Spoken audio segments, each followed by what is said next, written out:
Halo teman-teman, kami dari kelompok 1 ingin mengajak teman belajar tentang cegukan, yaitu cerdas gunakan antibiotik. Kenalkan anggota kelompok 1 ada Alia, Anggun, Epiaree, Aulia, Bisma, Syaiterin, Kut dan Deca. Apa itu antibiotik?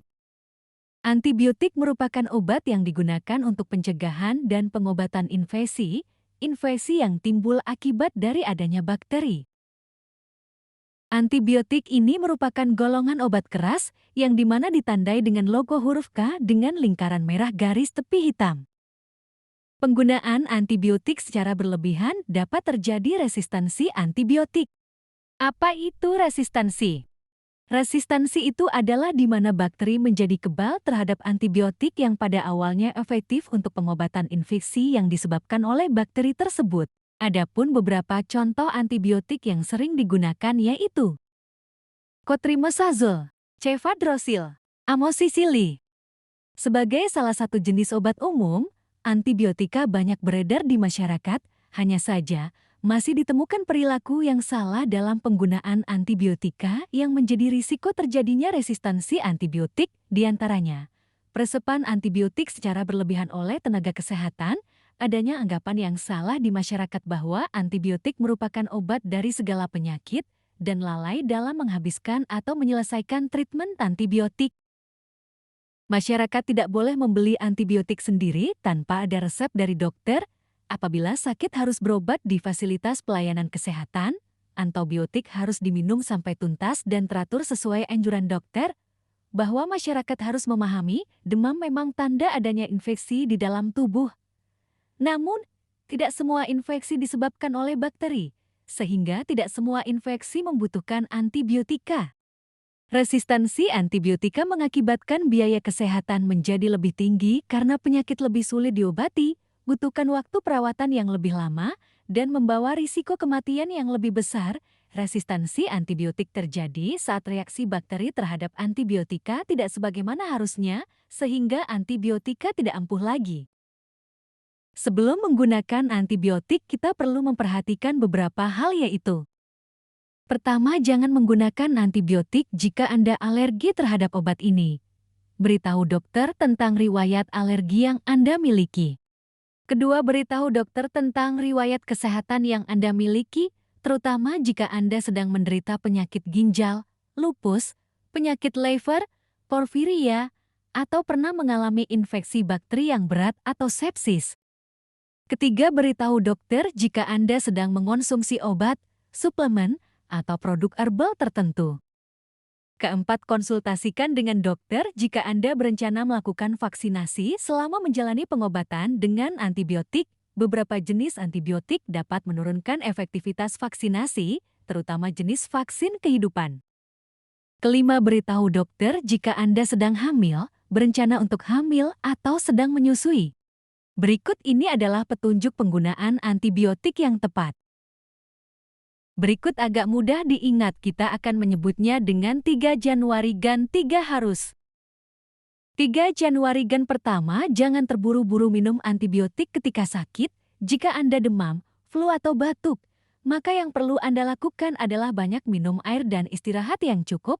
Dan jika sakit sampai berurut 3 hari, maka segera hubungi dokter dan jangan langsung meminum antibiotik. Kedua, jangan menyimpan obat antibiotik di rumah sebagai stok persediaan. Ketiga, jangan berbagi obat antibiotik dengan orang. Pertama harus didapatkan dari resep dokter. Antibiotik tidak boleh Anda beli di warung atau apotek manapun tanpa resep dokter. Kedua, harus dihabiskan. Sekalipun Anda sudah sembuh, obat yang diresepkan oleh dokter tetap harus dikonsumsi sampai habis. Hal ini dianjurkan agar tidak terjadi resistansi antibiotik dalam tubuh Anda. Ketiga, harus diminum sesuai aturan pakai. Apabila aturan pakai dalam resep dokter adalah 3 kali sehari, maka harus diminum setiap 8 jam sekali, dan apabila aturan pakai dari dokter 2 kali sehari, maka harus diminum setiap 12 jam sekali. Tanda-tanda kita tidak cerdas gunakan antibiotik. Minum antibiotik saat flu atau batuk ringan. Langsung minta antibiotik saat ke dokter. Menghentikan antibiotik saat merasa baik. Minta sisa antibiotik kemarin-kemarin dari keluarga atau tema. Kapan kita boleh minum antibiotik? Antibiotik hanya dapat digunakan ketika terjadi infeksi bakteri dan tidak hilang dengan sendirinya. Ambang batas yang lebih rendah untuk penggunaan antibiotik juga dapat digunakan jika orang tersebut jelas tidak sehat, atau bagi mereka yang memiliki penyakit serius lainnya atau sistem kekebalan yang lemah sehingga risiko lebih besar mengalami komplikasi. Penyakit virus tidak perlu diobati dengan antibiotik bila ditemukan tanpa komplikasi. Antibiotik misalnya amoksisilin juga tidak tepat untuk dipakai rutin sebagai obat pencegah komplikasi karena komplikasi sangat jarang, mungkin 2-3 terjadi, dan bila terjadi pun antibiotiknya harus yang dipilih khas dan khusus efektif untuk kuman yang akan menghinggapi, dan ini tidak bisa diramalkan. Setiap tahun, jutaan bakteri menjadi lebih kuat. Apakah antibiotik masih bisa melawan? Temukan jawabannya di video ini. Dulu, bumi adalah taman bermain raksasa untuk kami bakteri. Itu hari-hari yang menyenangkan. Kami bebas untuk membantu atau menyakiti orang dan hewan sesuka kami. Suatu hari, manusia menciptakan antibiotik sebagai senjata yang mengambil kekuatan ini dari kami dan mengambil alih kendali. Kami tidak lagi bebas menyebabkan penyakit dan kematian untuk manusia dan hewan. Tapi kami menunggu, dan manusia membuat kesalahan fatal. Mereka menggunakan obat-obatan berharga ini sembarangan pada manusia, tumbuhan, dan hewan. Beberapa dari kami menyadari kami dapat mengembangkan kekebalan terhadap antibiotik. Manusia menyebutnya resistensi antimikroba. Kami menyebutnya mengambil kembali kendali. Sekarang kami, bakteri penyebab penyakit, bisa menyebar lebih luas dan lebih cepat di tempat yang kacau, kotor, dan tak terurus. Kami senang kalau Anda hidup kotor dan tidak mencuci tangan dengan sabun. Kami senang ketika Anda membuang antibiotik tidak terpakai ke wastafel atau toilet. Mereka sekarang bergabung dengan koloni besar kami di air limbah, saluran air, dan sungai, membuat kami lebih kuat. Rumah sakit yang dikelola dengan buruk juga bagus untuk kami. Di tempat seperti itu kami bebas berkembang biak dan menjadi mesin pembunuh baru yang kejam. Antibiotik yang diberikan kepada hewan bukan untuk mengendalikan atau mengobati penyakit, tetapi untuk membuat mereka tumbuh lebih cepat pun menciptakan pasukan bakteri baru yang semakin resisten. Yang keren, kontak sederhana antara hewan yang terinfeksi dan manusia memungkinkan kami menyebar. Kami juga bisa menyebar lewat tanaman makanan yang terkontaminasi dari tanah dan air. Kami bisa ada di mana-mana. Kami telah mendapatkan kembali sebagian dari kekuatan lama kami. Namun, saya sangat khawatir. Musuh kita mulai bekerja sama. Organisasi internasional dan negara-negara mulai mengordinasikan semua sektor. Mulai dari kesehatan manusia, hewan dan tumbuhan, hingga pertanian dan ketahanan pangan untuk menghentikan kejayaan bakteri. Mereka menjelaskan kepada orang-orang bahwa kami dapat dihentikan dengan menggunakan antibiotik sesuai saran dokter dan dokter hewan, dan bukan untuk mempercepat pertumbuhan, dengan pengelolaan air limbah yang memadai, dan dengan menjaga kebersihan dan higien yang baik di rumah sakit dan peternakan. Manusia bisa menjadi lebih bijak dan melemahkan kami. Sungguh gawat. Bayangkan kalau semua orang mendengarkan saran mereka. Aku tidak lagi aman. Kemampuanku melawan antibiotik bisa hilang. Setiap hari, resistansi antibiotik makin meningkat. Apa peran kita untuk menghentikannya? Yuk simak video ini. Bakteri merupakan kelompok makhluk hidup yang berukuran sangat kecil, yaitu bersel tunggal, sehingga untuk melihatnya harus menggunakan bantuan mikroskop. Bakteri secara umumnya, apabila dilihat dari efek pada tubuh manusia, terbagi ke dalam dua jenis, yaitu bakteri flora normal dan bakteri patogen. Jenis bakteri baik ini, atau disebut juga dengan flora normal, hidup di dalam tubuh manusia dan berperan penting dalam mempertahankan kesehatan dan hidup secara normal. Apabila kondisi tubuh melemah ataupun bakteri flora normal menyebar ke organ lain, maka flora normal berpotensi menimbulkan penyakit.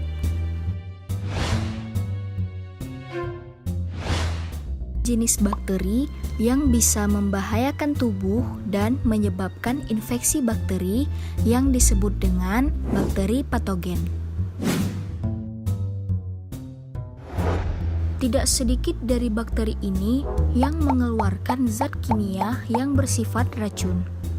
Zat kimia inilah yang kemudian beresiko merusak jaringan sehingga membuat seseorang bisa terserang penyakit. Meskipun bakteri-bakteri tersebut bisa menginfeksi tubuh, sejatinya tiap manusia sudah mempunyai sistem kekebalan tubuh alami untuk mengatasi infeksi bakteri yang serius. Antibiotik adalah kelompok obat yang digunakan untuk mengatasi dan mencegah infeksi bakteri. Obat ini bekerja dengan cara membunuh atau menghentikan bakteri berkembang biak di dalam tubuh. Penggunaan antibiotik yang tidak tepat akan membuat bakteri menjadi resisten alias tidak mempan dimusnahkan dengan antibiotik. Resistensi antibiotik adalah kondisi di mana suatu bakteri dalam tubuh manusia menjadi kebal terhadap antibiotik. Mekanisme kerja antibiotik pada sel bakteri adalah sebagai berikut. Menghambat sintesis dinding sel, menghambat sintesis folat, menghambat girase DNA, menghambat RNA polimerase, berikatan dengan subunit 30S dan 50S sehingga menghasilkan asam amino yang salah, menghambat sintesis membran sel. Mekanisme bakteri untuk menjadi resisten terhadap suatu antibiotik adalah sebagai berikut. Impermeability artinya antibiotik tidak dapat masuk sama sekali ke dalam sel bakteri. Modification artinya, untuk dapat bekerja di dalam sel bakteri, antibiotik harus menduduki tempat tertentu. Dalam kasus resistensi bakteri terhadap antibiotik, antibiotik tidak dapat bekerja di dalam sel karena tempat untuk duduknya berubah bentuk. Pumping out artinya, antibiotik yang sudah masuk ke dalam sel dibuang keluar oleh bakteri. Inactivation artinya, antibiotik yang sudah masuk ke dalam sel tidak bisa bekerja karena dihambat ataupun diblok. Antibiotik yang sudah diresepkan oleh dokter harus dihabiskan ya guys, supaya tuntas membasmi bakteri penyebab infeksi di tubuh. Apabila tidak dihabiskan, dikhawatirkan bakteri menjadi resistansi terhadap antibiotik dan akan memperlambat penyembuhan infeksi. Dan jangan asal-asal meminum antibiotik untuk menghindari resistansi antibiotik.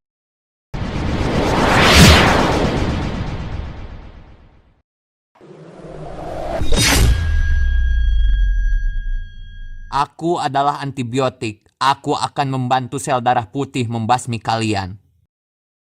Waktu aku dalam tubuh ini udah habis. Waktunya aku pergi. Kalau masih ada sisa bakteri yang nyerang gimana? Kalau bos kalian lanjut minum antibiotik, nanti bakal ada bantuan antibiotik lagi yang datang. Oke kalau gitu, makasih ya. Oke, sama-sama.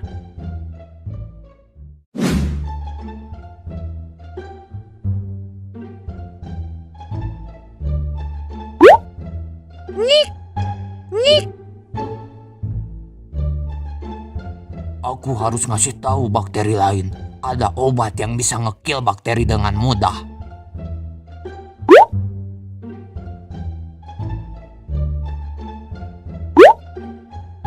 Lapor bos, saya menemukan ada obat yang bisa ngekill kaum kita dengan instan. Gimana cara dia ngekill kaum kita? Dia ngelukain dinding sel bakteri dengan pedangnya bos. Sekarang di mana obatnya? Dia udah pergi, katanya waktu dia di tubuh ini sudah habis. Dan kalau manusia pemilik tubuh ini mengkonsumsi obat itu lagi, maka akan datang bantuan susulan untuk ngebasmi kita. Kita harus kasih tahu bakteri lain sebelum obat itu datang lagi. Betul sekali bos. Oke, sekarang kamu boleh pergi. Biar aku yang urus sisanya. Siap, bos. Pengawal, siap, bos. Kasih tahu seluruh bakteri di tubuh ini untuk bermutasi dan mempertebal dinding sel tubuh mereka, supaya mereka kebal sama obat yang udah ngebasmi kaum kita. Siap, bos.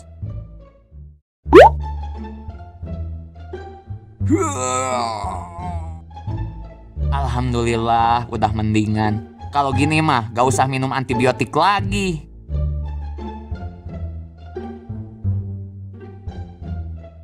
Aduh, sakit lagi. Harus minum antibiotik lagi nih mah.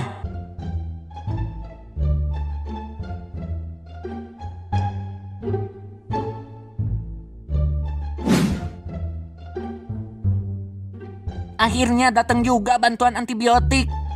Hei bakteri, aku bakal ngebasmi kalian.